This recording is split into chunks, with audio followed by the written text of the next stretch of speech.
Pertama-tama di sini ada kabel USB yang difungsikan untuk menghubungkan pengolahan data dari optik menuju ke aplikasi Hoboware.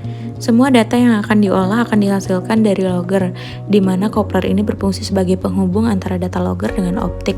Jadi coupler ini memiliki banyak bentuk seperti sepasang dan sepaket. Kemudian di sini kita masuk pada aplikasi Hoboware, di mana di sini kita mengatur tanggal dan waktu yang telah ditentukan untuk pengambilan sampel. Selanjutnya data logger dirakit. Sebaiknya tali yang berwarna putih dijauhkan dari sensor agar tidak mengganggu saat dimasukkan ke dalam air. Setelah melalui proses perakitan, data logger ini akan dimasukkan ke dalam air yang memiliki kedalaman 5 meter hingga 10 meter. Setelah melalui proses perakitan, data logger dimasukkan ke dalam air laut pada kedalaman 1 hingga 5 meter. Kemudian, data logger ditunggu hingga waktu 15 menit. Setelah ditunggu selama 15 menit, data logger diangkat dan dimasukkan ke dalam optik, kemudian disambungkan dengan USB untuk diolah datanya pada aplikasi Hoboware. Setelah melalui proses pengolahan data di aplikasi, maka akan muncul grafik data logger. Selanjutnya, untuk mengukur kecerahan digunakan alat Secchidis, di mana dimasukkan Secchidis pada kedalaman 10 meter dan nilai kedalaman ini dijadikan sebagai D1 dan D2 bernilai 7 meter. Lalu berdasarkan rumus kecerahan, D1 plus D2 dibagi 2 dan nilainya akan menjadi 8,5 atau jika dipersenkan menjadi 8,5%. Acara selanjutnya adalah weather station, di mana alat ini terdiri dari 4 sensor.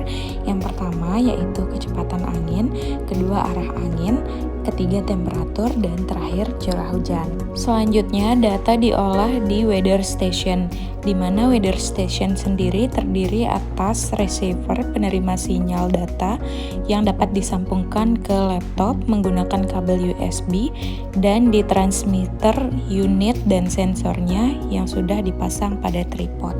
Weather station yang sudah disambungkan, datanya diolah di aplikasi Easy Weather untuk melihat kecepatan angin, arah angin, temperatur, dan curah hujan. Data yang sudah direcord akan tersaji dalam bentuk grafik dan history. Acara selanjutnya adalah produktivitas primer untuk mengukur oksigen terlarut dengan DO-meter. Alat-alat yang dibutuhkan adalah DO-meter, pelampung, pemberat, pengait karet, kawat, dan tali. Hal yang pertama kali dilakukan adalah diambil air pada kedalaman 1 meter dan ditunggu hingga gelembungnya tidak masuk ke dalam botol sampel, kemudian ditutup di dalam air. Digunakan perbandingan botol gelap dan terang yang dipasang secara terbalik agar cahaya matahari yang digunakan bisa masuk dengan maksimal. Selanjutnya dipasang botol gelap dan terang pada kedalaman 1 meter dan pemberat itu harus berada di dasar perairan. Botol yang sudah dipasang kemudian ditunggu selama 20 menit dan setelah 20 menit botol sampel diangkat, kemudian alat dikalibrasi terlebih dahulu. Setelah alat dikalibrasi, alat tersebut dimasukkan ke dalam botol sampel gelap dan terang dengan cara diputar-putar untuk mengetahui berapa nilai konstannya. Selanjutnya dicatat hasil yang didapatkan dan dilakukan pengulangan prosedur untuk botol terang.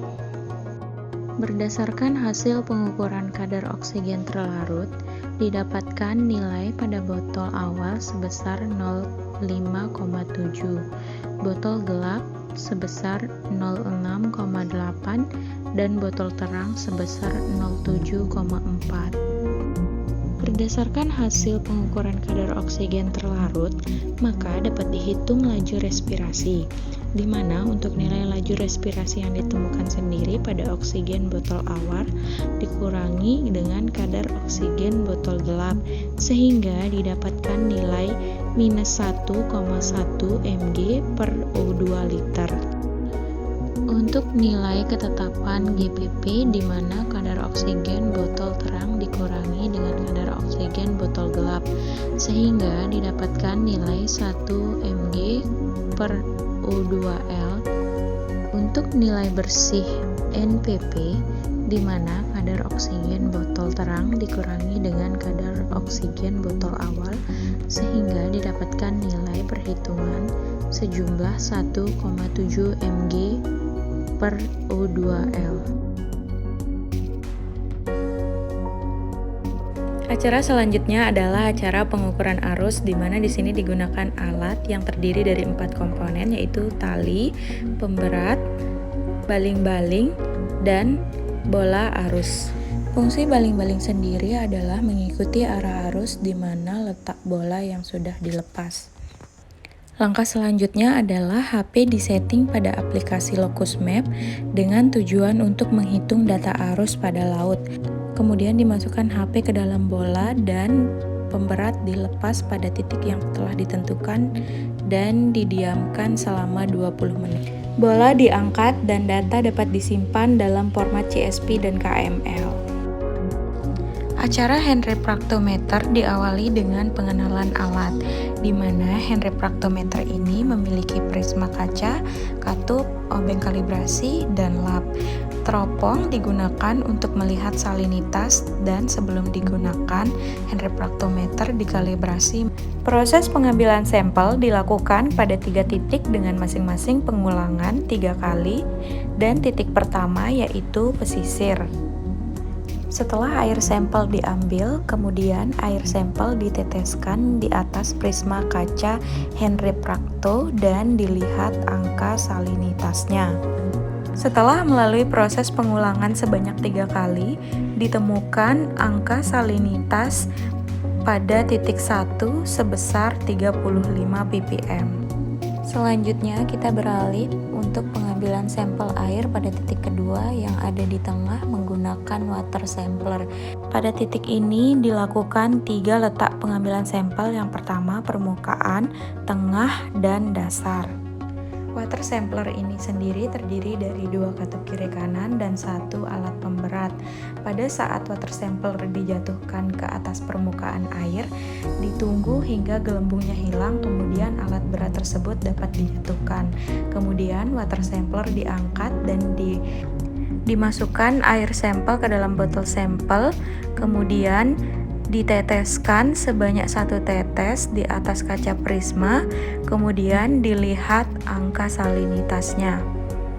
Kemudian pada titik ketiga dilakukan hal yang sama pada pengulangan pada titik kedua dan dilihat angka salinitasnya bernilai 35 ppm untuk titik ketiga.